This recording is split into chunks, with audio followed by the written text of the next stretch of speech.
მოგესალმებით, მეგობრებო. ჩემს დღევანდელ გამოსვლაში მინდა საზოგადოების ყურადღება გავამახვილო საქართველოს წინააღმდეგ მიმართულ იმ კოორდინირებულ შტურმზე, რაც უკრაინაში ომის დაწყებიდან და მეორე ფრონტის გახსნაზე უარის თქმიდან მოყოლებული ჩვენი ქვეყნის და ხალხისთვის ლამის ყოველდღიურობად იქცა. ამ დროის განმავლობაში საქართველომ უარი თქვა მეორე ფრონტის გახსნაზე და ამავდროულად მტკიცე დაიცვა საკუთარი სუვერენიტეტი. რამაც განაპირობა ის, რომ ურთულესი გეოპოლიტიკური ვითარების ფონზე, ურთულეს რეგიონში, არამხოლოდ მშვიდობის შენარჩუნება შევძელით, არამედ ქვეყანა შეუქცევადი განვითარების გზაზე დავაყენეთ. სწორედ ამიტომ არაფორმალური ოლიგარქიული გავლენებით მოქმედი ძალების მხრიდან არათუ უსამართლო და აბსურდულ კრიტიკას ვისმენთ საქართველოსთან მიმართებაში, არამედ ამ ძალების მიერ პროვოცირებული გადატრიალების რამდენიმე მცდელობა ავარიდეთ სახელმწიფოს თავიდან. ხაზგასმით აღსანიშნავია ის, რომ მთელი ამ დროის განმავლობაში ერთ-ერთი ყველაზე მძლავრი ბერკეტი, რასაც საქართველოს წინააღმდეგ მუქარის და შანტაჟის იარაღად იყენებენ, გახლავს საქართველოს არჩევანი, გახდეს ევროკავშირის წევრი. არ ახალია, რომ ამ გზაზე საქართველოს ობიექტური შეფასებებით ლიდერ სახელმწიფოს ხელოვნურად უქმნიან დაბრკოლებებს და ამ ყველაფრის გადაბრალებას ქართული ოცნების ხელისუფლებისთვის ცდილობენ, რასაც მათი გათვლით საზოგადოების უკმაყოფილების ზრდა და ნებისმიერ ფასად ხელისუფლების ცვლილება უნდა მოჰყვეს. ამ პროცესის ავანგარდში არამხოლოდ არაფორმალური ოლიგარქიული გავლენებით მოქმედი ევრობიუროკრატია და პოლიტიკური ლიდერები დგანან, არამედ ყოველგვარი დიპლომატიური სტანდარტის დარღვევით პირდაპირ არიან ჩართული კონკრეტული ქვეყნის ელჩები, მათ შორის ევროკავშირის ელჩი საქართველოში პაველე ჰერჩინსკი.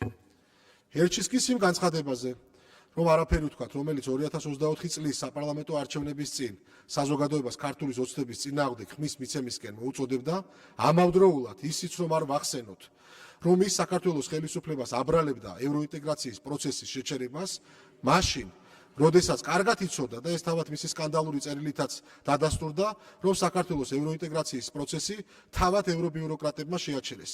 მისი ბოლონდროინდელი განცხადებებიც კმარა იმის მისახვედრად, რომ ამ ადამიანის ქმედებებისა და განცხადებების უკან deep state-ის ხელწერა ჩანს. მიზანი კი ჩვენი ქვეყნისა და სუვერენიტეტის წინააღმდეგ შეტევის ახალი ტალღის დაწყება. ამის კიდევ ერთი ნათელი მაგალითია ის, რომ პაველე ჰერჩინსკის მიერ საქართველოს ბნელ წარსულში დაბრუნებაზე გაკეთებული განცხადებიდან რამდენიმე დღეში ადგილობრივმა პროპაგანდისტულმა საშუალებებმა ბიძინა ივანიშვილის დისკრედიტაციის მორიგი აბსურდული კამპანია წამოიწყეს. რა თქმა უნდა, ეს არავისთვისაა გასაკვირი, რადგან საზოგადოება კარგად იცის, რომ სწორედ მართველი პოლიტიკური გუნდის საპატიო თავმჯდომარეა საქართველოს სუვერენიტეტისა და ჩვენი ქვეყნის მშვიდობის შენარჩუნების მთავარი გარანტი. ყველამ კარგად ვიცით ისიც, რომ ეს პროცესი არც დღეს დაწყებულა და არც გუშინ. ეს პროცესი წლებია გრძელდება და თუ კი ვინმეს დაავიწყდა, შევახსენებ, რომ საუბარი ადამიანზე, რომელსაც საკუთარი პატრიოტული პოზიციის გამო უკვე კარგახანია არაფორმალური სანქციებით ებრძვიან. რასაკვირველია, არც ის არის შემთხვევითი, რომ უცხოელი პატრონების დავალებით ადგილობრივი პროპაგანდისტები ყველაზე სენსიტიური თემის ცდილობენ ბიძინა ივანიშვილის დაზიანებას. ანუ უფრო მარტივად რომ ვთქვათ, საქართველოს ისტორიაში ყველაზე დიდ ქველმოქმედს სწორედ ქველმოქმედების კუთხით ცდილობენ ჩრდილი მიაყენონ, რაც დამერწმუნეთ ამ ქვეყნის ნებისმიერი საღად მოაზროვნე მოქალაქისთვის ხიმილის მომგვრელია. რომ შევაჯამოთ, როგორც საქართველოს წინააღმდეგ კოორდინირებულმა ზეწოლამ და პროვოკაციებმა ვერ გამოიღო შედეგი და ვერც ქვეყნის ომში ჩათრევა და ვერც ხელისუფლების ძალადობრივი გზით შესვლა ვერ შეძლეს, ისევე უშედეგოდ დასრულდება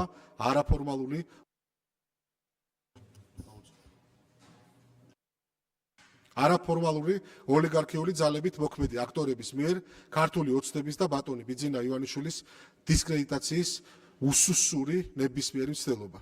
თუ არ ჯერათ, ძალიან მარტივად შეგიძლიათ 2012 წლიდან დღემდე საქართველოს ჩატარებული არჩევნების შედეგებს გადაავლოთ თვალი. დიდი მადლობა ყურადღებისთვის.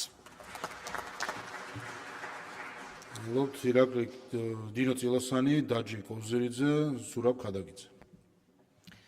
მოგესალმებით. ყოველთვის, როდესაც ოპოზიცია მორიგ პოლიტიკურ კრიზისს განიცდის, მათი პარტიული ტელევიზიების ფოკუსი ბიძინა ივანიშვილის და მისი ქველმოქმედებისკენ არის მიმართული და ამით უშედეგოდ ცდილობენ ისრები რადიკალების კრახიდან თანამედროვეობის ყველაზე მასშტაბურ პოლიტიკურ ფიგურაზე გადაიტანონ. რადგან მხოლოდ ასე თუ გადაფარავენ იმ განულებულ ოპოზიციურ რეიტინგებს, შიდა დაპირისპირებებს, ბელად საჯანყებულ გიენებს და საკუთარი ქვეყნის მტრობას. მალევე, როცა ცირკად ქსეული ალიანსი თავზე ჩამოექცათ და ჩერგო სააკაშვილის მორიგი ვოდევილები ეკრანებზე გამოვიდა, პარტიული მედია მანქანა აკერმანის ინსტრუქციებით ამუშავდა, როგორ გადაფარონ ბიძინა ივანიშვილის ქველმოქმედება და როგორ დაამახინჯონ ფაქტები, რომლებიც ერთი შეხედვით ორ იურიდიულ სუბიექტს შორის უბრალოდ სამართლებრივი ურთიერთობაა, მაგრამ ტელევიზიის ხელში სკანდალი და манипуляციაა. ამას მეორე პარტიული ტელევიზია მოყვა ვითომ ხმაურიანი ინტერვიუთი, სადაც ვითომ მოწმე ბევრჯერ ახსენებს ბიძინა ივანიშვილს და ჟურნალისტი კი ისტერიული და იდუმალებით მოცული ხმით მოყვება პრიმიტიული აზროვნებისთვის გამიზნულ სკანდალს. ეს უხარისხო სიუჟეტები ყოველწლიური გეგმის ცენტრალური ხაზია, მასშტაბური ქველმოქმედების და სახელმწიფოებრივი მნიშვნელობის საქმეებს თუ რამით არ გადაფარავენ და არ გააუფასურებენ, რანაირად გამოუვათ მათი ერთგვარი სექტის ემოციური დაპურება. თუ ბიძინა ივანიშვილის ქველმოქმედება არ უარყვეს, საკუთარი მავნებლობები რითი გაამართლონ. მაგრამ ფაქტები ჯიუტი და ამ შემთხვევაში ძალზედ მშვენიერია. სამების ტაძარი, ოპერისა და ბალეტის თეატრი, რუსთაველის თეატრი, მარჯანიშვილის თეატრი, გრიბოედოვის თეატრი, თავისუფალი თეატრი, მოზარდ მაყურებელთა, თუმანიშვილის, მარიონეტების, მუსიკის და დრამის თეატრი, ფილარმონია, ჯანსუღ კახიძის მუსიკალური ცენტრი, კონსერვატორია, სამხატვრო აკადემია, პირველი კლასიკური გიმნაზია, ივანე ჯავახიშვილის პირველი კორპუსი. აღდგენილი და რესტავრირებული 540 ტაძარი და ძეგლი, მათ შორის კაცხის მონასტერი, ვარძია, სვეტიცხოველი, გერგეთის სამება, უფლისციხე და სხვა. ასობით აშენებული და გარემონტებული სკოლები, ტექნოლოგიური უნივერსიტეტი, დელფინარიუმი, დაფინანსებული ანსამბლები, ფიზიკურად განადგურების პირას მყოფი მსახიობების და ხელოვნების მუშაკების მიმართ გაწეული ქველმოქმედება. ეს ყველაფერი ფონდი ქართულს ქველმოქმედების ნაწილია, ათასობით გადარჩენილი სიცოცხლე და დაფინანსებული განათლება მისი ქველმოქმედების შედეგია და ეს მხოლოდ მცირე ჩამონათვალია. ამ ჩამონათვალის მიღმა ვფიქრობ, რომ მისი ყველაზე დიდი ქველმოქმედება ქართულ პოლიტიკაში შემოსვლა და იმ ბოროტების დამარცხება იყო, რომელიც გვეგონა, რომ 2012 წელს მოვიშორეთ თავიდან, მაგრამ მას მერე არაერთხელ ამოყო თავი. 2022 წელს კი სულ სხვა მასშტაბის საფრთხედ მოგვევლინა. და რომ არა ბიძინა ივანიშვილი, რომელმაც საკუთარი თავი და მისთვის ყველაზე ძვირფასი საკუთარი ოჯახის უსაფრთხოება გვერდით გადადო, ჩვენთვის უკრაინის სცენარი კოშმარული რეალობა იქნებოდა. განა ეს ინფორმაცია, რაც ახლა მე ვსაუბრობ, ამალული ან მიუწვდომელია, მაგრამ კიდევ ერთხელ მინდოდა მოგესმინათ და გაგვახსენებინა, ვის ებრძვის გარე თუ შიგნით მყოფი მაოხრებლები. ადამიანი, რომელიც ჩუმად მსოფლიო აუქციონებზე ქართულ საგანძურს, იოანე ზოსიმეს ხელნაწერებს, ფიროსმანის ტილოებს და სხვადასხვა მნიშვნელოვან ნივთებს უბრუნებს სამშობლოს, დღეს სწორედ ის ხდება რადიკალების თავდასხმების და დისკრედიტაციის სამიზნე. და თან, როგორი ირონიულია, ვინ უწუნებს ბიძინა ივანიშვილს ქველმოქმედებას. ხალხი, რომელიც საზოგადოებრივ ტრანსპორტში ხანდაზმულს ადგილსაც კი არ დაუთმობს და ამას ლიბერალური იდეოლოგიით გაამართლებს. რომელი ელისო ჯარიაშვილი თუ უჩან ანუაშვილი გადაფარავს იმას, რომ სწორედ ბიძინა ივანიშვილის ქველმოქმედება მოგცა შესაძლებლობა. შეგვენარჩუნებინა ის, რაც ჩვენი იდენტობის განუყოფელი ნაწილია და რითიც ასე ძალიან ვამაყობთ. ეს ჩემი გამოსვლაც არქივს ჩაბარდება და ვფიქრობ, ამ ყველაფერს ისტორია ყველაზე ობიექტურად შეაფასებს. რაზეც დღეს ჩვენ აწმყოში ვსაუბრობთ, გავადრო და ისტორიულ მატიანეში საამაყო ეროვნულ საქმედ ჩაიწერება. ცოტა ემოციური იყო ეს ჩემი გამოსვლის პირველი ნაწილი, ამიტომ პრაგმატული ნაწილით მინდა დავასრულო. და თავად ბიძინა ივანიშვილს დავესესხები. ერთი ჭკვიანი კაცი არ გამოჩნდა ოპოზიციაში, რომ უთხრას, ნუ ურტყამთ კედელს თავს, არაფერი გამოგივათ.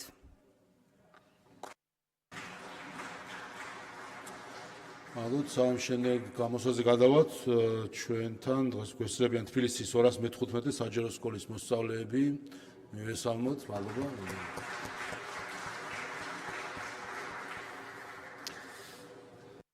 დაჯი კოვზირიძე, ეკა სეფაშვილი, რიმა ბერაძე. მოგესალმებით. დღეს მინდა ვისაუბრო ლილოს ნაგავსაყრელის შესახებ, რომლის არსებობაც არის ბიოლოგიური ომი ჩვენი მოსახლეობის წინააღმდეგ. 2019 წელს ბატონმა კალაძემ დაპირდა მოსახლეობას, რომ ეტაპობრივად დაიხურებოდა ეს ნაგავსაყრელი, მანამდე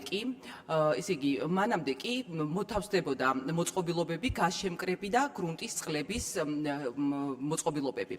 ეს დასრულდებოდა 2021 წელს. მართალია თქვენს მიერ მესამე ვადით არჩეული კალაძე არასდროს არაფერზე იღებს პასუხისგებლობას, მაგრამ მინდა შევახსენო, რომ არის 2026 წელი. ეს ნაგავსაყრელი 2010 წლიდან ფუნქციონირებს, მისი გავლენა გარემოზე და ადამიანის ჯანმრთელობაზე სერიოზულ გამოწვევად იქცა. გასაგებია, რომ ეს პრობლემა მემკვიდრეობითია, მაგრამ ეს პასუხისგებლობისგან არ გათავისუფლებთ. ლილოს ტერიტორიაზე ნარჩენების დაგროვება ქმნის სერიოზულ ეკოლოგიურ და ჯანმრთელობისთვის საშიშ რისკებს. წყალარინების სისტემისთვის ტოქსიკური ნაჟური აღწევს ნიადაგში, ჩადის მიმდებარედ არსებულ იორის არხში, რომელიც თავის მხრივ უერთდება თბილისის ზღვას. თბილისის ზღვიდან კი მოგეხსენებათ მარაგდება ქალაქის სასმელი წყლით. ეს იმას ნიშნავს, რომ ეს პრობლემა არ არის ლოკალური. ასევე მინდა ვისაუბრო იმაზე, რომ ეს ლილოს ნაგავსაყრელი ჰაერის დაბინძურებასაც არანაკლებ პრობლემატორს ქმნის. ნარჩენების ლპობის შედეგად გამოყოფილი აირები ქმნის საშინელ სუნს, რომელიც ვრცელდება კილომეტრებით და გაუსაძლის ხდის მიმდებარე მაცხოვრებლებისთვის იქ ცხოვრებას. როდესაც ამ ფონზე ქალაქში ავტომობილების შეზღუდვაზე ვსაუბრობთ ეკოლოგიის სახელით, რჩდება ლეგიტიმური კითხვა: ხომ არ ვაიგნორებთ პრიორიტეტებს? მიმდებარე დასახლებებში გაზრდილია სიმსივნეების რიცხვი, უშვილობა, რესპირატორული და ალერგიული დაავადებები. აღინიშნება მცენარეების და ხეხილის ხმობა, პირუტყვის დახოცვა ნაჟური წყლის მიღების გამო. მოსახლეობა გაუსაძლის პირობებშია. დღეს ლილოს ნაგავსაყრელი არის ბიოლოგიური საფრთხის ზონა, ადგილი, სადაც ეკოლოგიური, სანიტარული და ჯანმრთელობისთვის საშიში რისკები იკვეთება. ასეთი მდგომარეობა არ არის ნორმა არც ერთ თანამედროვე ქალაქთან ახლოს. მოსახლეობას ჰქონდა უამრავი შეხვედრა მერთან, მერიასთან და თბილსერვის ჯგუფთან. იყო ცრუ დაპირებები, მაგრამ ნაგავსაყრელი უფრო მეტად გაფართოვდა და უფრო მეტად ქმნის ჯანმრთელობისთვის და ეკოლოგიისთვის საშიშ რისკებს. არ არის პრობლემა მხოლოდ წარსულში არ არის, ვინ გახსნა ეს ნაგავსაყრელი და ვინ გადმოიბარა. პრობლემა არის ის, თუ რას ვაკეთებთ ახლა. ნაგავსაყრელი, ასევე მინდა შევეხო, რომ ნაგავსაყრელის წინ არის 3 კილომეტრნახევრიანი გზა, რომლის რეაბილიტაციაც უნდა მოხდენილიყო 2022 წელს, მაგრამ კომპანიამ 450.000 ლარი მიითვისა სხვა შორის ოცნებასთან დაახლოებულმა და გზა ისევ არ არის.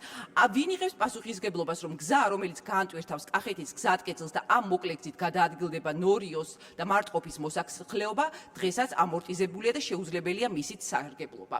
მოგიწოდებთ ნორიოს, ლილოს, დიდი ლილოს, ნასაგურის, წინუბნის მოსახლეობის სახელით, დაახურეთ ლილოს ნაგავსაყრელი და მოახდინეთ წინ არსებული გზის რეაბილიტაცია. მიეცით ადამიანებს სუფთა ჰაერით სუნთქვის შესაძლებლობა. მადლობა.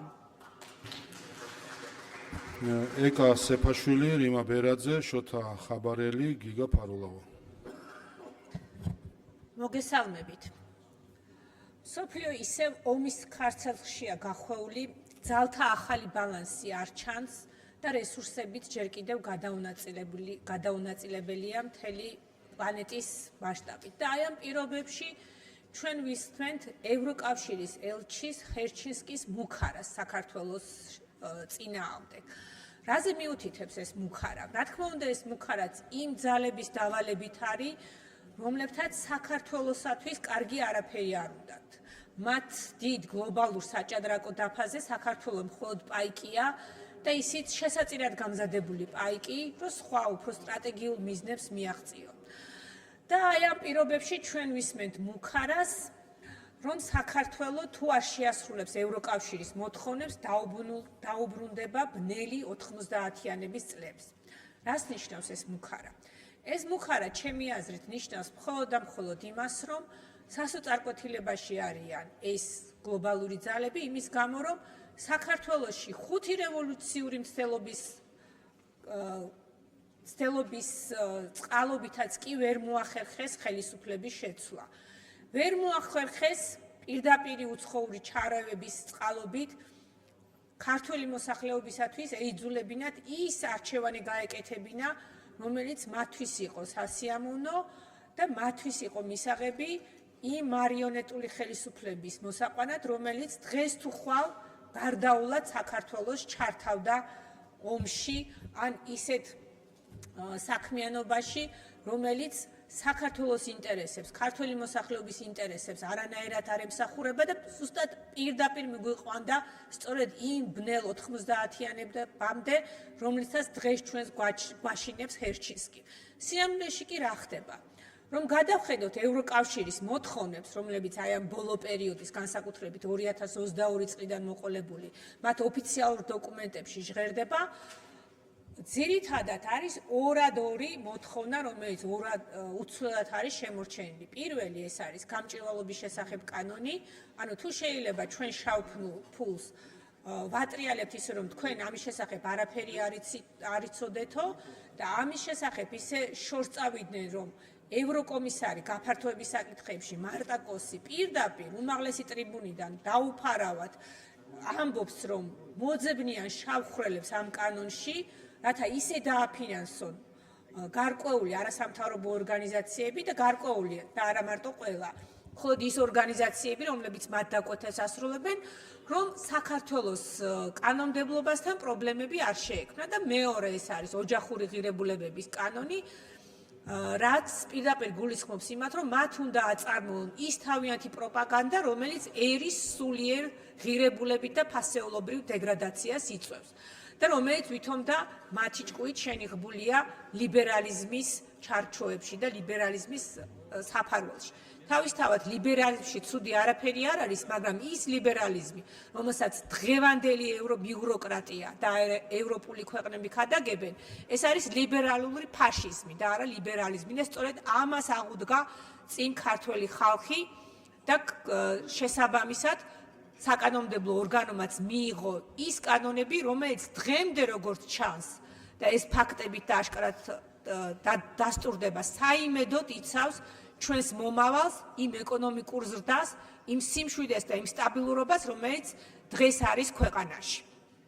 და ჰერჩინსკი გვეუბნება, რომ თურმე ჩვენ შეგვიწყვეტია ევროკავშირთან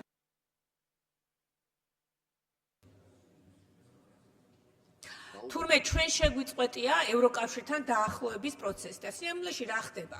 ევროკავშირთან დაახლოების პროცესი მიმდინარეობს ჩვეულ რეჟიმში, საქართველოს მთავრობა ასრულებს იმ ევროდირექტივებს, რომელიც ასოცირების შეთანხმებაშია გაწერილი და თუ ვინმე არ ღვევს ასოცირების შეთანხმებას, ეს არის ევროკავშირის დღევანდელი ბიუროკრატია, რომელიც არ ასრულებს ასოცირების ხელშეკრულებაში მითითებულ იმ ვალდებულებას, რომელიც მდგომარეობს ევროკავშირის მხარესთან დიალოგში. სწორედ აი ეს დიალოგი შეწყვიტა ევროკავშირმა. სხვა მეტი არაფერი ევროკავშირთან ინტეგრაციის თვალსაზრისით არ შეწყვეტილა. და ისმის კითხვა, რატო შეწყვიტა? იმიტომ ხომ არა, რომ არ უნდათ იმ არგუმენტების და იმ ფაქტების მოსმენა, რომლის მიხედვითაც ევროკომისიის დაკვეთით მომზადებული ანგარიშების მიხედვით საქართველო წინ უსწრებს ევროკავშირის 10-ზე მეტ ქვეყანას ისეთი პარამეტრებით, როგორიც არის პოლიტიკური, დემოკრატიული და ეკონომიკური განვითარება. რიმა ბერაძე, შოთა ხაბარელი, გიგა ფარულავა. მოგესალმებით, კოლეგებო. რამდენიმე წლიანი წარუმატებელი მცდელობების მიუხედავად, ბოლო პერიოდში ისევ გააქტიურდა ევრობიუროკრატების ტენდენციური დამოკიდებულება ჩვენი ქვეყნის მიმართ. ისევ გვესმის უსამართლო განცხადებები მათი მხრიდან, რაც გამოწვეულია მათი სურვილით რთულ გეოპოლიტიკურ ვითარებაში შეინარჩუნონ აქაური აგენტურა და აგრძნობინონ მათ, რომ ინტერესი საქართველოში გავლენების გაძლიერების მიმართ ჯერ კიდევ ძლიერია. ამის პარალელურად ჩვენი ხელისუფლება აგრძელებთ არჩეულ გზაზე სიარულს მტკიცედ და შეუპოვრად. ვაგრძელებთ პრაგმატული, დაბალანსებული და მოქნილი პოლიტიკის გატარებას. სახეზე გვაქვს ნორმალიზირებული ურთიერთობა ამერიკის შეერთებულ შტატებთან, მჭიდრო პარტნიორობა ჩინეთთან, მეგობრული ურთიერთობა რეგიონის ქვეყნებთან. ევრობიუროკრატიული იზოლაციის მცდელობების მიუხედავად, საქართველოს კვლავ აქვს საკუთარი ადგილი დიდ გეოპოლიტიკურ რუქაზე და აქტიურად იყენებს მას ქვეყნებთან სტრატეგიული პარტნიორობის განსავითარებლად. საზოგადოებას კარგად ახსოვს, რამდენი რამ გამოიარა საქართველომ მათი მხრიდან ტენდენციური დამოკიდებულებების გამო. სწორედ ეს უსამართლო დამოკიდებულებები გახდა გარდამტეხი ქართველი ხალხისთვის. სწორედ ამან დაარწმუნა ჩვენიერი, რომ ქვეყნისთვის იმ რთულ წლებში მხარი უნდა დაეჭირა ჩვენი ხელისუფლებისათვის, რომელსაც თავი ჰქონდა გადადებული და ქვეყნის გადასარჩენად იბრძოდა. ქართველი ხალხის გვერდში დგომის გარეშე ჩვენს გუნდს გაუჭირდებოდა იმ ზეწოლის, წნეხისა და შანტაჟის გაძლება, რაც ამ 4 წლის განმავლობაში ჰქონდა. ამის მიუხედავად, ჩვენი ეგრეთ წოდებული ოპოზიცია ჩავარდნილი სცენარების და გარეძალების ერთგული რჩება. მონური მორჩულებით ასრულებს გარედან წამოსულ ყველა დავალებას. სწორედ ამიტომ უწოდებთ მათ უსამშობლოებს და უღმერთოებს. მათი ბოლოდროინდელი გაერთიანებაც ამის კარგი მაგალითია. ვინ მოსთვლის, რამდენი ასეთი გაერთიანება გვინახავს უშედეგო დასასრულით. ერთმანეთის მოძულე და ფასადურად გაერთიანებული ოპოზიცია 26 მაისს დესტაბილიზაციის შემოტანის კიდევ ერთ მცდელობას გეგმავს. სცენარი კვლავ უცვლელია, ისე უცხოეთიდან ჩამოსული რევოლუციონერების მიერ დატრენინგებული ახალგაზრდების გამოყენება. მაგრამ ავიწყდებათ ერთი მთავარი რამ. ჩვენი სახელმწიფო ახლა განვითარების სულ სხვა ეტაპზეა. ჩვენი ძალოვანი სტრუქტურები ისეთი ძლიერია, როგორც არასოდეს. ქვეყნის დაზიანების არც ერთი მცდელობა არ რჩება შეუმჩნეველი. ყველა ასეთი გეგმა ისევე ჩავარდება, როგორც მათ მიერ ორგანიზებული 5 რევოლუციის მცდელობა. ქვეყანაში არავის აქვს იმისი შიში, რომ აგენტურული ძალები საქართველოში ოდესმე რამეს მიაღწევენ. მთელ ამ ისტორიაში ტრაგიკული მხოლოდ ისაა, რომ ამ ქვეყანაში კვლავ არსებობენ სხვა ქვეყნების ინტერესებზე მომუშავე, სიძულვილით სავსე ადამიანები. იშვიათად გვინახავს ადამიანს ასე სძულდეს საკუთარი ქვეყანა და ხალხი, როგორც ამ ადამიანებს. მათ სძულთ ყველა ის ადამიანი, ვინც ამ ქვეყნისთვის რამეს აკეთებს. არაერთხელ გვინახავს, როგორ აკრიტიკებენ სპორტსმენებს, რომლებსაც ჩვენი ქვეყნის სახელი მსოფლიო მასშტაბით გააქვთ. მათთვის ყველა მტერია, ვინც მათი გავლენის ქვეშ არ არის. რა ხდება საქართველოში ამის პარალელურად? ქარავანი ქართულ გზას მიუყვება. წლიდან წლამდე უმჯობესდება ეკონომიკური მაჩვენებლები. ისახება ახალი პრიორიტეტული მიმართულებები. მიმდინარეობს აქტიური მუშაობა ამ მიმართულებების განსავითარებლად. იქმნება ახალი სამოქმედო გეგმები და პროექტები. ჩვენ მიერ შენარჩუნებული მშვიდობა და სტაბილურობა იზიდავს ინვესტიციებს და ტურისტებს სხვადასხვა ქვეყნებიდან. გონივრულად იმართება საგარეო პოლიტიკური კურსი. ქვეყანას ესაუბრებიან როგორც სტრატეგიულ პარტნიორს და არა როგორც გავლენის ქვეშ მოქცეულ სახელმწიფოს. კიდევ უფრო ძლიერი ინსტიტუციები. მთავრობაში სახელმწიფო მინისტრის დანიშვნაც სწორედ ამ მიზანს ემსახურება. ეს ინსტიტუცია კიდევ უფრო გააძლიერებს ძალოვან სტრუქტურებს შორის კოორდინაციას. მათ ეფექტურ მუშაობას. ამდენად იმის მიუხედავად, რა ახალ მავნებლურ გეგმებს დასახავს ოპოზიცია და მათი უცხოური პატრონები, ქვეყანას ამ ხელისუფლების პირობებში საფრთხე არ ემუქრება. ჩვენი ხელისუფლება არასოდეს უღალატებს არჩეულ გზას. ჩვენ ვივლით ქვეყნის დაცვისა და განვითარების გზაზე. ბოლომდე მტკიცე და შეუპოვრად. ოპოზიციას კი გულწრფელად უსურვებდი შეიყვარონ საკუთარი ქვეყანა და საკუთარი ხალხი. სულ რამდენიმე დღის წინ 40 დღე გავიდა პატრიარქის გარდაცვალებიდან. პატრიარქისა, რომელმაც ანდერძად ღმერთის, სამშობლოს და მოყვასის სიყვარული დაგვიტოვა. შოთა ხაბარელი, გიგა ფარულავა, ზურაბ ქადაგიძე. დიდი მადლობა ბატონო შალვა, მოგესალმებით პატივცემულო კოლეგებო. მანამ ჩემ ძირითად საკითხზე გადავიდოდე, მინდა ქალბატონ ნინოს შეუსო ის დანაკლისი, რაც მან ბატონ ბიძინა ივანიშვილის ქველმოქმედებაზე გააკეთა.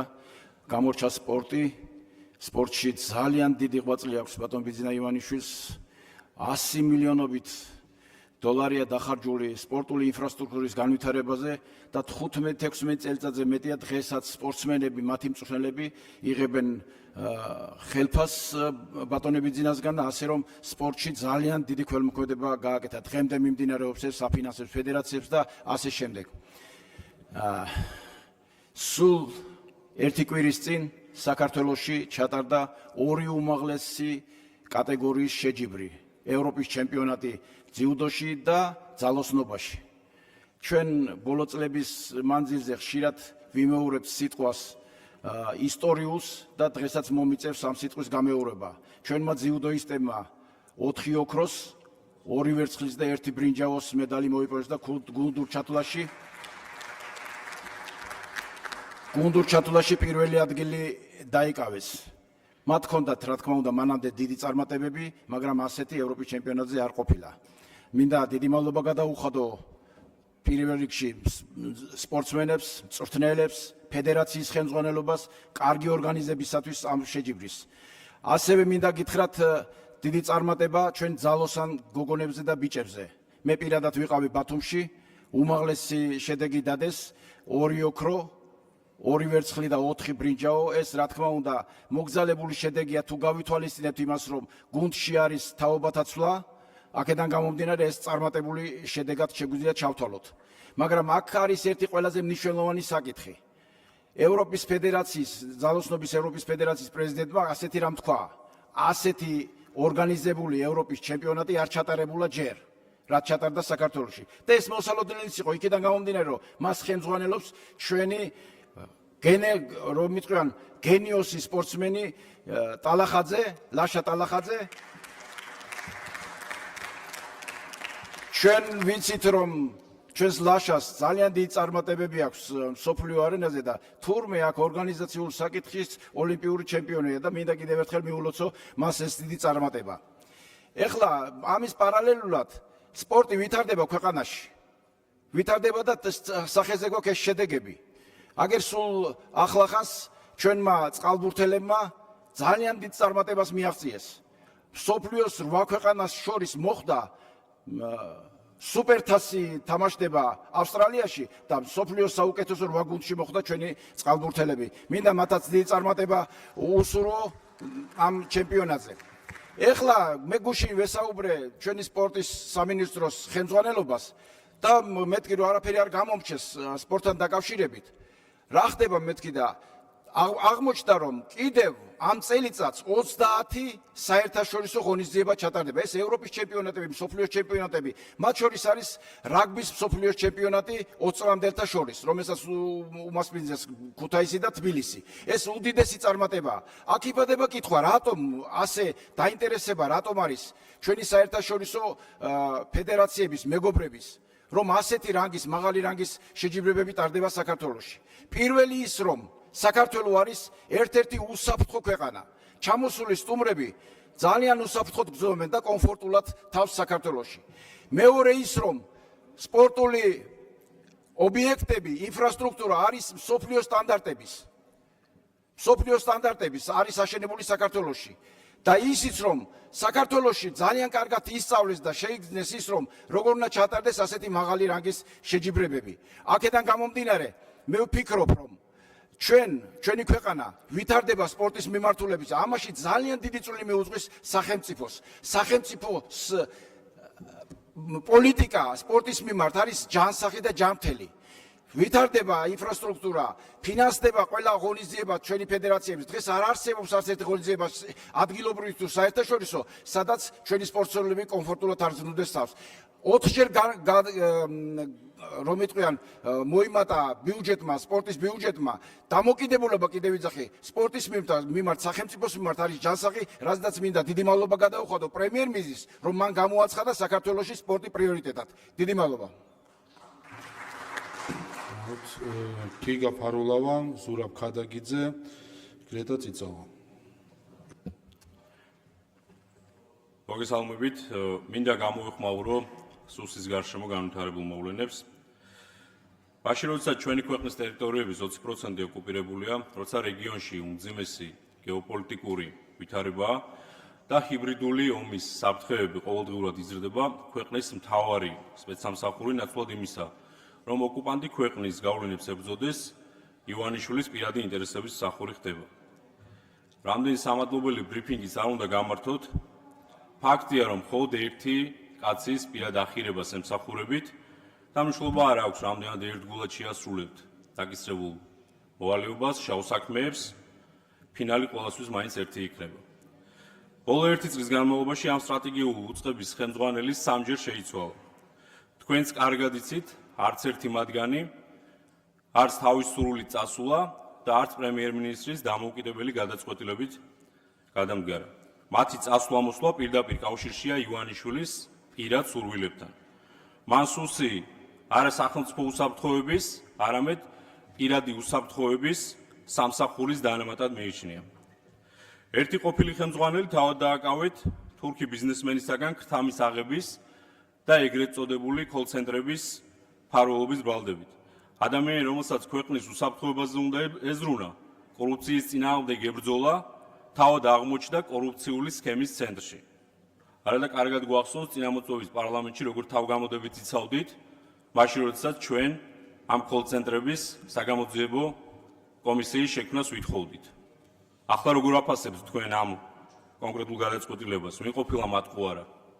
რამდენს გააქვთ მისთვის წილი მიტანილი და კონკრეტული საქმეები ჩაწყობილი?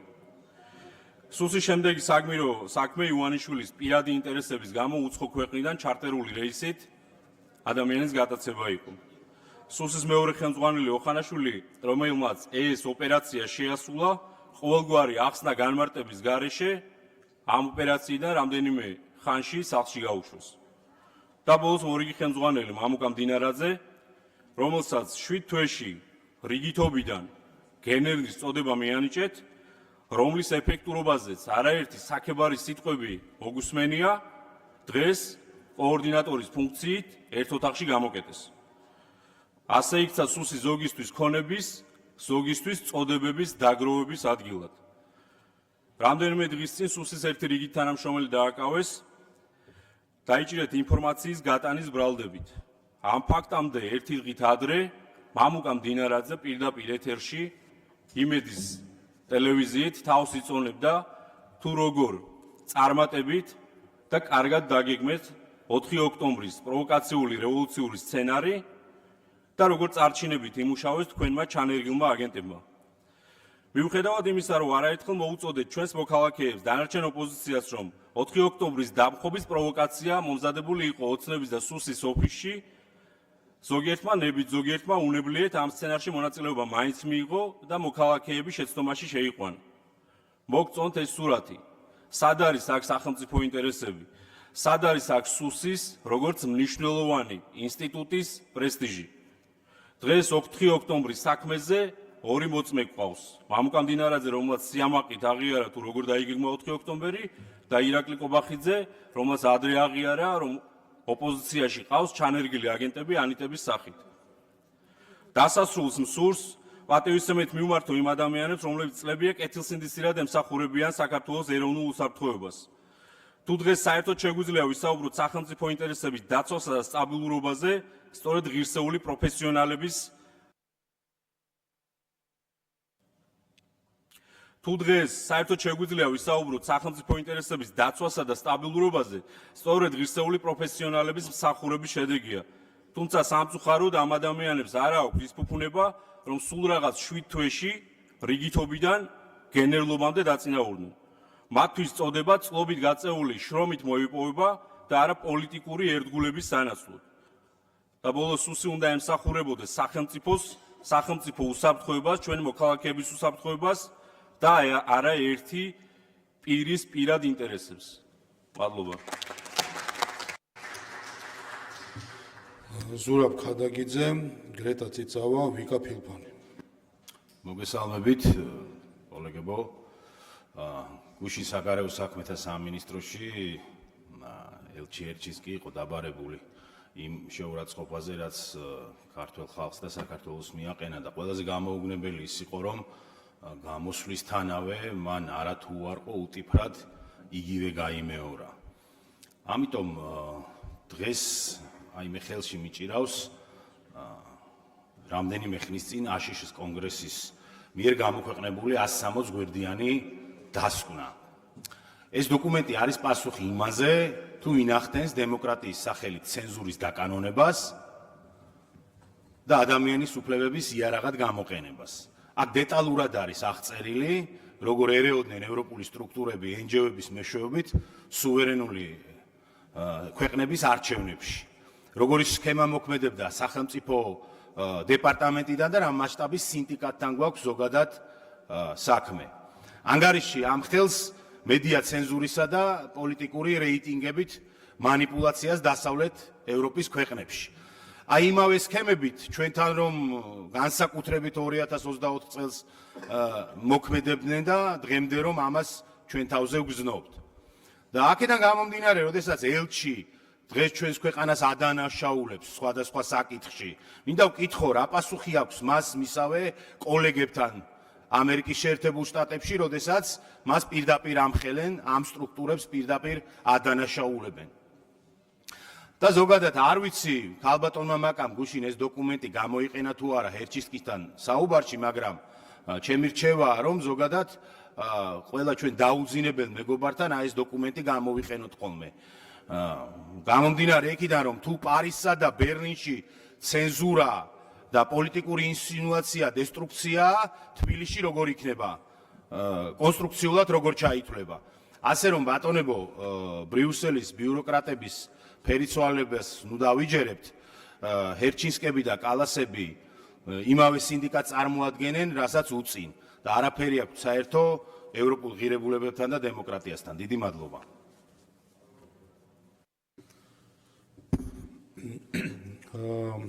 გრეტა ციცავა, ვიკა ფილფანი, არჩილ ბერიძე და ამით ვასრულებთ გამოსვლას. მოგესალმებით კოლეგებო. მინდა შევეხო რადიკალური ოპოზიციის სეზონურ გაერთიანებას და მათ მიერ დაანონსებულ ლიმიტირებულ შეხვედრებს კარდაკარტულ სოფელ-სოფელ, რომელიც მორიგი დავალებაა მათი გარეუფროსების მხრიდან.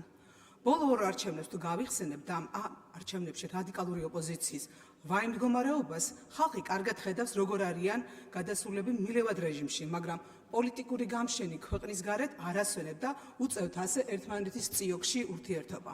სააკაშვილი ბოკერია გვარამიას და ძვან მათზე ქართულ საზოგადოებას რაც ახსენდება, ეს არის ადამიანების წამება, ბიზნესის რეკეტი და ბევრი ტრაგიკული ისტორია. ხანდახან შემოგვაპარებენ სიტყვათა წყობას. რა დროს მაგ ისტორიების გახსენებაო? უკაცრავად თქვენ გინდათ უთხრათ ადამიანებს და ოჯახებს, რომლებმაც ეს ტრაგედიები და ისტორიები გამოიარეს, დაივიწყეთ ყველაფერიო. ხანდახან ამ ტრაგედიების შემქმნელებმა და განმახორციელებლებმა განახლებული პიჯაკებით და მენტორული ხმით მორიგი დავალება მიიღეს, თავს შემოუძახეს და გადაწყვიტეს მოგიკაკუნონ კარებთან და ბოდიშმოუხდილად გითხრათ. არა უშავს, რომ გაწამებდით და ხმაში რიხიც კი გაურიონ. რითი ვერ დაივიწყეთ ეს ჩვენი წამებაო. ხელისუფლებაში რომ იყვნენ და მამდებლობდნენ, ეს ვიცით და ვიგემეთ. მაგრამ მათზეა ნათქვამი, ჩვენ ვარ ჯულზე უმტკიცესიაო და ოპოზიციაშიც გააგრძელეს შეძლებისდაგვარად მამნებლობა. ბოლო წლების განმავლობაში მათი მამნებლობის ღია მაგალითები სად არ ხვდება ქვეყნის შიგნით თუ ევროსტრუქტურების დერეფნების მისადგომებთან.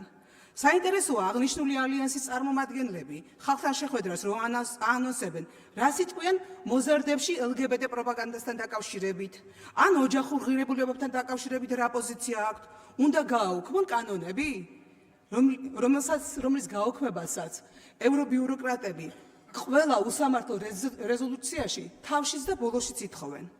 1,200,000-მდე ამომრჩეველმა ქართულ ოცნებას დაუჭირა მხარი. ეს იმას ნიშნავს, რომ მხარი დაუჭირა მის საშინაო და საგარეო პოლიტიკას. ჩვენი ყველა გადაწყვეტილება მიმართულია ხალხის ყეთილღეობაზე, მშვიდობის გამტკიცებაზე და ქვეყნის წარმატებაზე და ეს ყველაფერი არის საქმით დადასტურებული, ხოლო უსამშობლო რადიკალების სეზონური ალიანსებისთვის და თემატური გაერთიანებებისთვის ქვეყნის წინსვლა უდრის მათ უკუსვას. ამის შეგუება უჭირთ, მაგრამ მოუწევთ. ასეთია ქართველი ხალხის გადაწყვეტილება. მიუხედავად გამოწვევებისა და მასში გაზავებული ზოგ-ზოგიერთი ევრობიუროკრატის გესლისა, ქართული ხალხის გულიანი მხარდაჭერით ყოველთვის დავიცავთ ჩვენს ქვეყანას, ქვეყნის შიგნით და ქვეყნით გარეთაც. მადლობა. ვიკა ფილფანი, არჩილ ბერიძე და ლევან მაჭავარიანიც შეეწერა.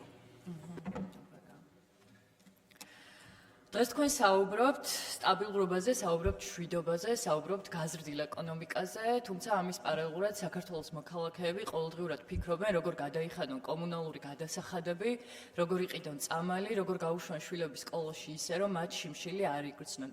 საქართველოში ყოველი მეხუთე მოქალაქე სიღარიბის ზღვარს მიღმა იმყოფება, გაზრდილია უმუშევრობის დონე. ამ ქვეყნიდან ბოლო წლების განმავლობაში ათასობით ადამიანი წავიდა, რადგან ემიგრაცია თავის გადარჩენის ერთადერთი საშუალება გახდა. საკვებ პროდუქტებზე ფასები გაზრდილია 12-15%-ით. 2-3ჯერ ძვირია წამლები ევროპასთან შედარებით, გაზარდეთ 30%-ით ელექტროენერგიის ფასიც. ამ სოციალური უსამართლობის ფონზე სიკვდილიანობამ გადააჭარბა შობადობა. შობადობა არის ისტორიულ მინიმუმზე. ოცნების მმართველობის შედეგად მივიღეთ დაცარიელებული სოფლები და დაშლილი ოჯახები. ბავშვები, რომლებიც მშობლების გარეშე გაიზარდნენ და დედები, რომელიც ერთ წელზე მეტია შვილებისთვის წამალს ითხოვენ უშედეგოდ. ამ დროს რა გააკეთა დღეს ამ დარბაზში მღვდელთა უმეტესობამ? ამ პრობლემების გადასაჭრელად მხარი არ დაუჭირა 200-ლარიანი პენსიის ზრდას და მხარი არ დაუჭირა მინიმალური ზღვარის დადგენას ხელფასთან დაკავშირებით. პირიქით, კანონებით უფრო უმძიმებთ მოქალაქეებს ყოველდღიურ ყოფას. მხოლოდ ბოლო 6 თვის განმავლობაში 60-ზე მეტი ჯარიმის დაწესების და ზრდის კანონი მიიღეთ. ცხოვრება გაუძვირეთ, ჯარიმები დაუწესეთ და გაუზარდეთ გარე მოვაჭრეებს, ბოსტნეულის და მაწვნის გამყიდველს, მძღოლებს, საბურავის გამყიდველს, სტუდენტებს, მაგრამ არა მეგა ქარხნებს, რომლებიც აზიანებენ გარემოს, არა კომპანიებს, რომლებიც საკუთარ თანამშრომელს დამამცირებელ ხელფასებს უხდიან. არათუ ჯარიმები არ გაუზარდეთ, მილიარდი ლარი აპატიეთ ენერგეტიკის სფეროში მყოფ თქვენთან დაკავშირებულ კომპანიას. ბოლო 5 წელიწადში ხალხის ბიუჯეტიდან 800 მილიონამდე დახარჯეთ სახელმწიფო ავტოპარკის განახლებაში. მხოლოდ 2026 წელს 900 ახალი ავტომობილის საყიდლად ხალხის ბიუჯეტიდან გამოყავით 60-მდე მილიონი ლარი. ამ დროს კი 6 წელზე მეტი ასაკის ავტომობილები უბრალო მოქალაქეებს 3ჯერ გაუძვირეთ. და ბავშვების წამლისთვის ბიუჯეტში ფულს ვერ პოულობთ. ლარნახევარი გამოყავით სოციალურად დაუცველი ადამიანების კვებაზე სასადილოებში და ამ ლარნახევრიდანაც ფული მოიპარეთ. სხვაგვარად შეუძლებელი იყო მშვიდობის დაცვა თუ ეროვნულობას და ქრისტიანობას ვერ შევინარჩუნებდით ისე, რომ ბაღის ბავშვების საჭმლის ფული არ მოგვეპარა. თქვენი პრემიერი აქ მოვიდა და ქართულ ოჯახებს დააბრალა დემოგრაფიული კრიზისი. ქართულ ოჯახების ბრალი ნამდვილად არ არის ის, რომ 2 წლამდე ბავშვის გაზრდა წელიწადში 15,000 ლარი ჯდება მინიმუმ და რაც უფრო იზრდება ბავშვი, ეს თანხაც უფრო იზრდება. არც სოფელში ცხოვრება გახდა მარტივი, იმიტომ რომ არც სოფელში მოყვანილ პროდუქტს ადევს ფასი და თუ ავად გახდა ადამიანი, ეს საერთოდ სასჯელია მისთვის, ვერც ექიმს პოულობს და ვერც თანხას ექიმთან წასასვლელს. მართვის მოწმობის გამოსდა კორუფციის ბუდედაქციეთ, პირადობის აღება, ქორწინების მოწმობა, ნივთის გადაფორმება შეუძლებელი გახდა ისეთ თანხებთან არის კავშირში. 300 ლარიან გამოწერილ ნივთზე 18%-ს ახდევინებთ მოქალაქეს, თუმცა საპატიო თავმჯდომარე 9 მილიარდი ლარი არ გადაიხადა სახელმწიფო ბიუჯეტში. ქვეყანაში არის ნარკოტიკის ეპიდემია, იმიტომ რომ ნარკომანია არის სოციალური დაავადება, სიღარიბის დაავადება. ვერ დაასახელებთ ვერც ერთ სფეროს, რომელშიც გაუმჯობესდა მდგომარეობა, ვერც ერთ რამეს, რაც გაიაფთა ამ ქვეყანაში, ვერც ერთ სფეროს, სადაც ადამიანებს უბრალოდ წვალების გამოვლა არ უწევთ.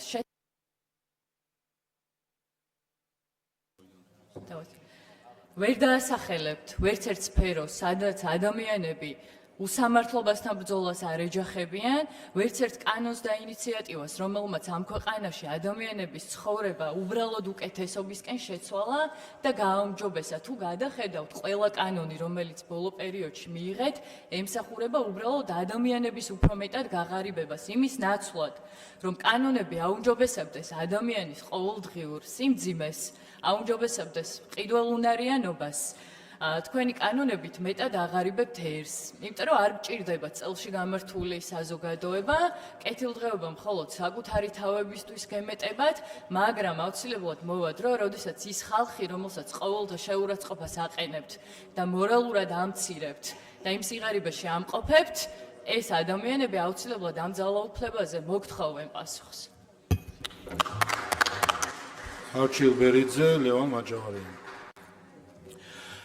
მოგესალმებით, კოლეგებო, მანამ სანამ პოლიტიკურ ნაწილზე გადავალ, მინდა მადლობა გადაუხადო ბატონ სულხან თამაზაშვილს იმერწლიანი საქმიანობისათვის, რომლის განმავლობაში საჭარის ავტონომიურ რესპუბლიკაში განხორციელდა მნიშვნელოვანი და რეალურად გარდამტეხი იცვლებები და მას წარმატებებს უსურვებ საქართველოს შინაგან საქმეთა სამინისტროს მინისტრის თანამდებობაზე, ამ საპასუხისმგებლო, ნამდვილად საპასუხისმგებლო თანამდებობაზე. ასევე მინდა წარმატებები უსურვო აჭარის ავტონომიურ რესპუბლიკის ახალ თავმჯდომარეს ბატონ ზურაბ პატარაძეს და ის მეორეჯერ იკავებს ამ თანამდებობას და დარწმუნებული ვარ მისი გამოცდილება და შემართება ნამდვილად სარგებლოს მოუტანს ჩვენს რეგიონს და მოსახლეობას.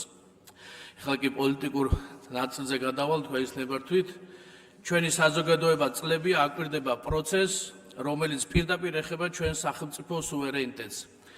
შიდა საქმეებში უხეშ ჩარევას და მცდელობას ნებისმიერი გზით შეინარჩუნონ გავლენის ქსელი, რომელსაც საკუთარი საჭიროებისამებრ იყენებენ ჩვენი ქვეყნის წინააღმდეგ.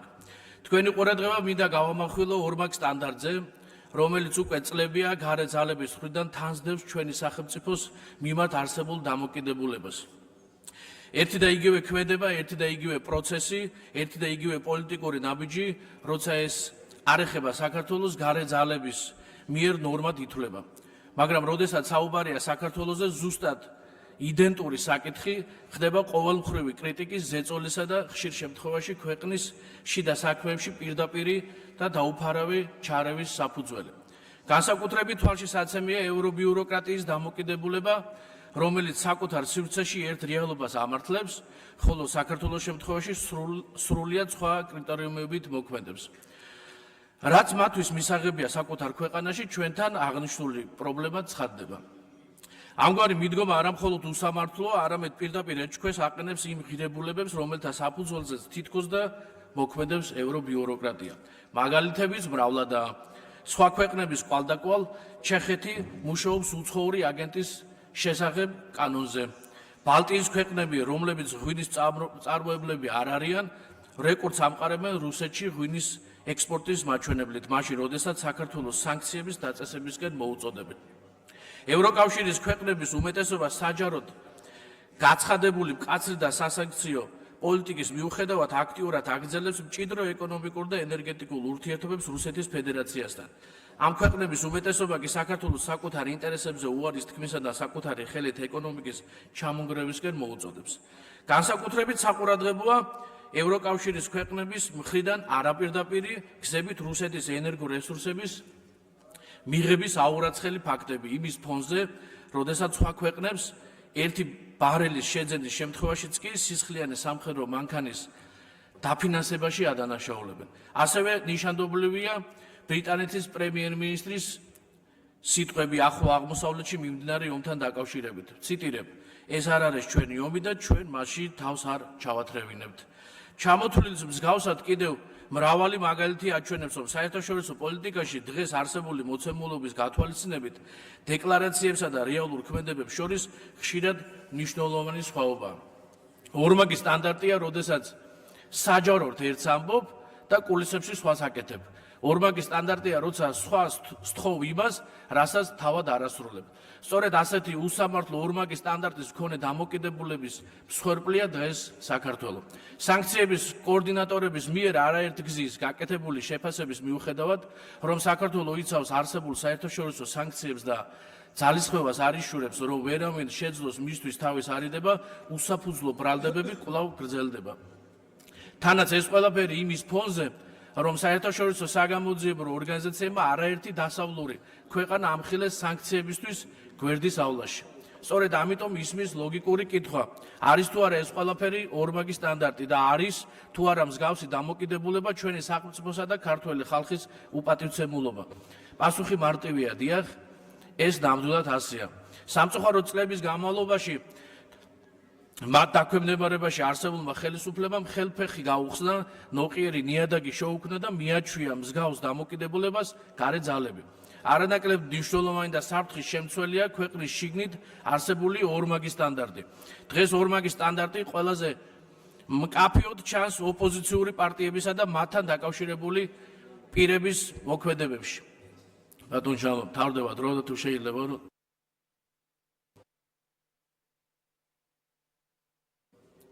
როცა ერთი და იგივე საკითხი, მათი პოზიცია იცვლება არა პრინციპის, არამედ პოლიტიკური ინტერესის მიხედვით. დიახ, ხშირ შემთხვევაში ეს მიდგომები გარედან არის ნაკარნახევი და გარკვეულწილად დატრენინგებულიც, მაგრამ ეს რადიკალურ ძალებს პასუხისმგებლობისგან არ ათავისუფლებს. უფრო მეტიც, რადიკალური ოპოზიცია დღეს უბრალოდ მარიონეტი კი არა, გარე ძალების ხელში არსებული ინსტრუმენტია, საკუთარი სამშობლოს წინააღმდეგ, რომელიც გამუდმებით საფრთხეს უქმნის საზოგადოებრივ უსაფრთხოებასა და ქვეყნის სტაბილურობას. მათთვის არ არსებობს პრინციპი და ღირებულებები, რომელიც მცირედ დაბრკოლებას მაინც შეუქმნათ გარედან მიღებული დავალებების შესრულებისას. ყოველდღიურად უფრო და უფრო რწმუნდება ჩვენი საზოგადოება, რომ მათთვის არ არსებობს არაფერი წმინდა და მათი ერთადერთი მიზანი ნებისმიერ ფასად ძალაუფლების ხელში ჩაგდების დაუოკებელი წყურვილია. საგარეო ურთიერთობების მიმართულებით ჩვენი ქვეყნის ნებისმიერი წისვლა და წარმატება მათი მხრიდან პანიკური თავდასხმის საგანი ხდება. ამას ლოგიკური ახსნაც მოეძებნება, რადგან ჩვენი სამშობლოს და ქართველი ხალხის მიერ ნებისმიერი წინ გადადგმული ნაბიჯი მათ სასოწარკვეთილ მდგომარეობას კიდევ უფრო ამწვავებს. სწორედ ამიტომ ჩვენ ქართულ ხალხთან ერთად გავაგრძელებთ სამართლიან წესებსა და საერთო სტანდარტებზე დაფუძნებულ პოლიტიკას, რომელიც ყველა პატიოსან სუბიექტს განსხვავებული შეხედულებების მიუხედავად აძლევს საშუალებას საკუთარი პრინციპების დაცვით შეიტანოს თავისი წვლილი ჩვენი ქვეყნის გაძლიერებასა და განვითარებაში. მათ კი ვინც ორმაგი სტანდარტით საკუთარი ქვეყნის ინტერესების საწინააღმდეგოდ მოქმედებს, მოუწევთ ან გაიზიანონ საერთო ეროვნული ინტერესები, ან შეეგუონ მათთვის ქართველი ხალხის მხრიდან გამოტანილ განაჩენს. ღმერთმა დაალოცოს და გააძლიეროს საქართველო. დიდი ლევან მაჯავარიანი გამით ვასრულებ გამოსვლებს და მოგესალმებით მეგობრებო, მინდა გამოვხმაურო ბატონი ფარულავას განცხადებას. პირველ რიგში იმით მინდა დავიწყო ბატონო გიგარო, ჩვენ ვცდილობთ რომ ერთმანეთს შეურაცხყოფა არ მივაყენოთ და ესეთი სიტყვები როგორიც არის მატყუარა და მსგავსი არ გამოვიყენოთ. რადგან თქვენ იყენებთ, მაშინ კიდევ ერთხელ მინდა შეგახსენოთ, თქვენ თუ გონიათ რომ ეს თემა დავიწყებას მიეცა, საერთოდ არავის დედამიწის ზურგზე არ აინტერესებდა ბატონი გიორგი გახარია მიუნხენის კონფერენციაში მონაწილეობას მიიღებდა თუ არ მიიღებდა. არავის არ აინტერესებდა. და გინდა თუ არა მიიღებსო გახარია მონაწილეობას და როდესაც არ მიუღია და ჟურნალისტები კითხვას გისვავენ, თქვენ პასუხობთ რომ არო გიორგი გახარია იქ იყო და პრემიერებს შეხვდაო პარტნიორი ქვეყნებისო, ვიცე-პრემიერებს შეხვდაო. ყველა ვიცით რომ ტყუილი არის, არ წვენია. და რო გეკითხებიან რომ ერთი ფოტო მაინც რატო არ დადოო, ხო? ეგო კაცო პოპულიზმი არისო. ანუ რას ლაპარაკობთ ეხლა თქვენ რომ ვიღაცამ გითხრათ რომ Facebook-ის გვერდი რატო არ გაქვთ პარტიასო და იმიტომ არ გვაქვს ჩვენ ხო პოპულისტები არ ვართო, ხო?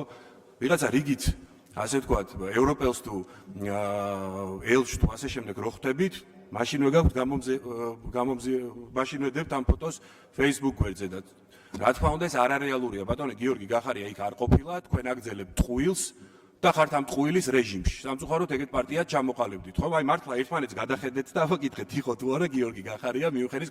კიდევ ერთხელ ხას უსვარ რომ დედამიწის ზურგზე არ აინტერესებს არავის, მით უმეტეს ქართულ ოცნებას.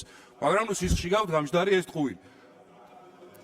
არა, ეს რაღაცა ის არის, ღლაბუცი არის, ხო? ანუ ერთი ფოტო გვაჩვენეთ. არისო თქო, გიორგი გახარია არისო, იტყუებით ერთმანეთს მაინც ხო არ მოატყუებთ, ხო? აი გადახედეთ ერთმანეთს. ეხლა რაც შეეხება, ეხლა სერიოზულ თემებზე გადავიდეთ. რაც შეეხება ეხლა თქვენ რიტორიკას ბატონ მამუკა მდინარაძესთან დაკავშირებით. ბატონი მამუკა მდინარაძე სახელმწიფო უსაფრთხოების სამსახურს ხელმძღვანელობდა სულ რაღაც 9 წელი და აბსოლუტურად სხვა სიმაღლეზე აიყვანა ეს სამსახური და ვიხილეთ თუ როგორი ნაბიჯები გადადგა მან კორუფციის მიმართულებით, როგორი ნაბიჯები გადადგა მან ტერორიზმის მიმართულებით, რამდენი საქმე გაიხსნა იმასთან დაკავშირებით, რომ ასაფეთქებელი ნივთიერებები შემოქონდათ საქართველოში, გაქონდათ სხვადასხვა ქვეყნებში საქართველოს გავლით, სამალავები აღმოჩნდა, სადაც შეიარაღება იყო გადამალული თბილისთან ახლოს. ესეთი ტემპით და ესეთი ხარისხით მე არ ამგონია რომ რომელიმე ქვეყნის უსაფრთხოების სამსახურის ხელმძღვანელს ემუშავა და თქვენ ძალიან მაგრა გაწუხებთ შემდეგი ფაქტი მთლიანად ოპოზიციას ის რომ მამუკა მდინარაძე ახალი პოზიციიდან ერთის მხრივ კოორდინაციას გაუწევს ბატონ გეკა გელაძეს, ბატონ სულხან თამაზაშვილს და თავის მხრივ რა თქმა უნდა გადააზღვევს მათ გადაწყვეტილებებსაც და მეორეს მხრივ ეს პოზიცია მამუკა მდინარაძეს საშუალებას მიცემს რომ პოლიტიკური დღის წესრიგის ჩამოყალიბებაში და განსაზღვრაში მიიღოს მონაწილეობა. ეს რა თქმა უნდა ძალიან მტკივნეულია, ვინაიდან ყველამ ძალიან კარგად ვიცით თუ რამხელა პოლიტიკური რესურსი და ძალა აქვს მამუკა მდინარაძეს. რაც შეეხება უსაფრთხოების სამსახურის აი ამ სიმაღლეზე აყვანას და ხო დამეთანხმებით საქართველოს დღეს არის ერთ-ერთი ყველაზე უსაფრთხო ქვეყანა მსოფლიოში და რა თქმა უნდა უსაფრთხოების სამსახურის უზარმაზარი წვლილი არის ამაში და თქვენ პოპულისტურ ნაბიჯებს რომ დგავთ და პენსია უნდა გაიზარდოსო ძალიან დიდი სიამოვნებით გავსდიდით პენსიას მაგრამ დღეს მაგის საშუალება არ გვაქვს და კითხვას რო გისვევენ რის ხარჯზე გასდიდით პენსიას რას მოაკლებდით დაფინანსებასო თქვენი პასუხია შინაგან საქმეთა სამინისტროს და სახელმწიფო უსაფრთხოების სამსახურსო ეს არის უპასუხისმგებლო პასუხი და ეს არის პოპულიზმი და რაც შეეხება ბატონი ლილუაშვილი და იქ თუ ვინმე რაღაცა ისეთ საქმეს აკეთებდა და ისეთ ნაბიჯებს გამდა, რომელიც მიუღებელია პირველ რიგში ჩვენი გუნდისთვის, იმიტომ რომ ეს არის ჩვენი გუნდის პასუხისმგებლობა, ჩვენი ტვირთი არის. ჩვენ ეს ყველაფერი გარეთ გამოვიტანეთ, არაფერი არ მიგვიჩქმალავს, იმიტომ რომ ჩვენ ვართ პასუხისმგებლიანი ხელისუფლება და ჩვენ ავიღეთ ეს დარტყმა ჩვენ თავზე. და ჩვენ ამითი დავამტკიცეთ, რომ ინდულგენცია არ არსებობს საქართველოში, არც მაღალი თანამდებობა, არც გუნდის წევრობა, წარსული, მოქმედი, აბსოლუტურად ყველა დაიჯება კანონის უმკაცრესი ფორმით, ვინც ხელს მოითმობს ჩვენი ხალხის ბიუჯეტით. და 4 ოქტომბერთან დაკავშირებით რომ საუბრობთ, პირიქით უნდა იამაყოთ, რომ ესეთ დონეზე ჩატარდა ეს ღონისძიება სახელმწიფო უსაფრთხოების სამსახურის მხრიდან, შინაგან საქმეთა სამინისტროს მხრიდან და სახელმწიფო დაცვის სამსახურის მხრიდან. ეს ღონისძიება ჩატარდა იუველირული სიზუსტით, მაქსიმალური კოორდინაციით, მაგრამ ისეთი გამოწვევების წინაშე დგას ჩვენი ქვეყანა, რომ ესეთი ტიპის კოორდინაცია აუცილებელია რომ იყოს ყოველდღიური და შესაბამისად გარდა პოლიტიკაში შემოbrunებისა ეს იქნება მამუკა მდინარაძეს ვალდებულება და პასუხისმგებლობა რომ ყოველდღიურ რეჟიმში ესეთი კოორდინაცია იყოს ჩვენ ძალოვან უწყებებს შორის. დიდი მადლობა. მადლობა. პოლიტიკური განცხადებები ამით ამოიწურა.